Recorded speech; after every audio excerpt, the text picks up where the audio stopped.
guys, welcome back to my channel. My name is Hannah, and for those of you who are new, I am currently a dentistry student. I'm currently studying dentistry at Untitled University in Egypt. Today I just thought that I would discuss how you can apply and start the process if you would like to apply for undergraduate first year, transfer, or placements. Let's go. So let's do undergraduate entry first. This is the most common, and I will use medicine and dentistry as my examples. If you are coming from the UK, you will need an equivalent of 10 GCSEs, all at C grade or above.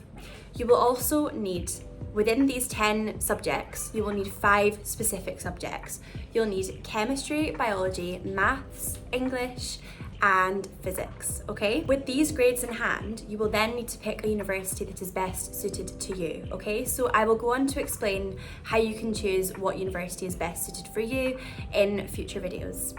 But for now, if you have these grades in hand, you will need to get the original certificate in its original form, and you will need to send it to Med Egypt. So after discussing everything with them and messaging them to start the process, they will have already explained everything that you must do. So they will start the process of accreditation for you, and that roughly takes around 10 days. They will also let you know whether the courses that you have studied are suitable for studying here in Egypt, whether they match up. Even though the tuition fees in Egypt aren't as costly as in the UK, those with excellent grades may actually be able to apply for a scholarship. If you successfully gain a place in a scholarship, then this may pay your full university degree for you. So it's as easy as that. You just need to get your grades in the original documents, send them over to Med Egypt, and then choose the university that best suits you. For those of you who would like to proceed with this, please get in touch with either Med Egypt on their Instagram page, so I'll just put it here, or you can get in touch with me as well. My Instagram is Hannah with 3 N's, because everyone always gets this wrong. Hannah with 3 N's, J Cooper, and Med Egypt is medegypt.co.uk. Okay, so now let's move on to transfer students.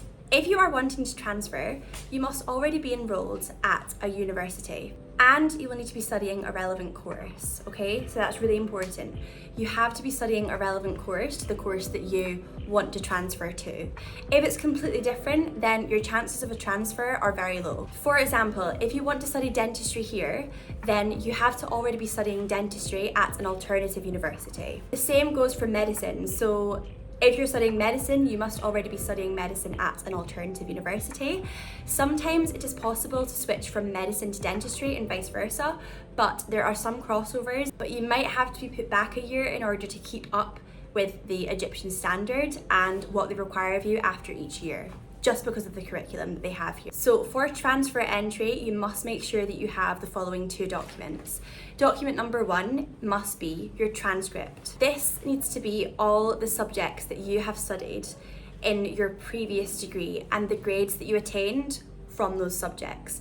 You also need to include whether those subjects were first sittings, second sittings. You need to make that very clear, and it should already be in the original document, so there's nothing to worry about. The second thing that you must have is your course content, okay? So this covers all of the subjects that you studied within your course before, within each year as well. So it's really important that you specify in your document, or the document specifies, what subjects you studied within each year, because that is what will determine what year you gain entry into when you do your transfer. And this is mainly because the university need it in order to compare it with their own course content. Both of these documents need to be legalised by the country of origin. So for me, I was coming from Ukraine, and I needed to have both of my documents, the transcript and the course content, translated by a professional translator. And then I sent them off to the Ministry of Education and the Ministry of Foreign Affairs. The Ministry of Education and the Ministry of Foreign Affairs then had to stamp my documents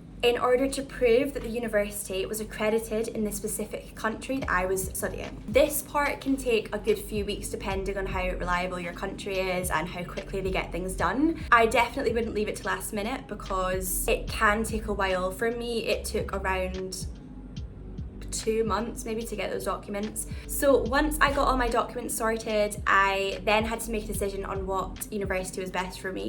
And when I did eventually decide on Untitled University, I paid it a visit. I looked at all the facilities, I met all the staff members, and everyone was really, really friendly and really nice. I do recommend, if you're not sure about coming to Egypt, I would recommend coming over maybe just for a short trip to visit some of the universities. I can even come with you to visit some of the universities just to chat to a few people, maybe meet a few people from Med Egypt. I am one of their ambassadors, but you could meet more people from that agency as well, just to make sure that it is right for you. Once everything was decided, Ain Shams dropped me back a year just to catch up with the high standard here. So I had done graduate entry in Ukraine. So I was in 3rd year in Ukraine, but I was dropped back to 1st year in Egypt. So I think the standards were completely different. I'm not saying that any one place was better or worse, but they definitely have a different curriculum and different subjects within each year that you do cover. So for me, I hadn't really covered everything, even though I was in 3rd year in Ukraine. But I'm happy that I did go back, to 1st year when I did come to Egypt, because it did catch me up with everything, and I do feel a lot more prepared now that I'm actually going into 3rd year, hopefully as of this week. So it feels great to know that I do have everything properly learned and properly passed, and I don't really feel shaky about any subjects so far, which is really good. I do believe that the standard of education is higher, I would say, than when I was in Ukraine. That was just my experience. Other people might have a different opinion. And also I have to specify here that if you're wanting an easy ride with dentistry, then Egypt is probably not the place for you, because they really do work you hard here, especially at Ain Shams. It's one of the best universities for dentistry and medicine in Egypt. So if you are wanting an easy ride, then I would not recommend it at all. But a side note, should you really be studying dentistry? And should you really want to be a dentist if you want an easy ride? My opinion, no, you shouldn't be. They do want to push you here, and they do want you to become the best dentist you can be. So I would definitely recommend, honestly, it's a no-brainer for me. I didn't really feel like I was getting much out of my experience in Ukraine, so that is why I moved.